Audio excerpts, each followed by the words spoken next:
मरो था न साथ उनके कल था,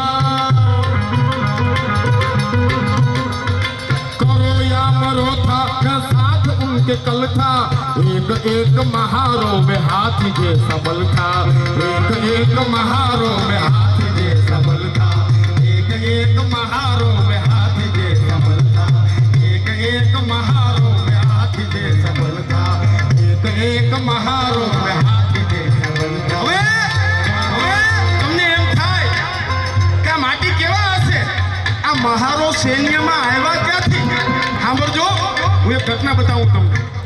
તો એ તો આ કામ મેં કીધું એ ચીરવાનું જ કામ હતું.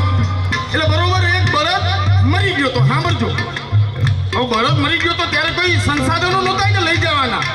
એટલે આડી કરતા આપણી ભાષામાં કહીને તો એક મોટું લાકડું હોય, બળદના બે પગ આમ બાંધી દેવામાં આવે અને બે જણા આમ ખંભે લઈને લઈ જતા હોય. તો બળદ છે ને એ તો 6.5 ફૂટનો તો બળદ હોય અને એને ખંભે લેતા માટી કેવા હશે? એ 7 ફૂટના માટીઓ હતા સાહેબ. અને આ દ્રશ્ય ઓલા બ્રિટિશરો જોઈ ગયા કે આ કોણ છે? તો કે આ મહારો છે. તો કે એ જ્ઞાની ને આયા લઈ આવો, આયા લઈ આવો, આયા લઈ આવો. આ વિદેશના લોકોને અમારી વીરતા દેખાડી, આ વિદેશના લોકોને અમને અમારી વીરતા સુરવીરતા દેખાડી. તો આઈના બધા ક્યાં વયા ગયા હતા? તમારી સેનામાં તો તઈએ ભળવા તૈયાર હતા, પણ તમારી જાતિવાદી માનસિકતાને કારણે તમે અમને સ્થાન ન આપ્યું, એટલે તમારા માથા લેવા પડ્યા અમારે, એટલે તમારા માથા લેવા પડ્યા.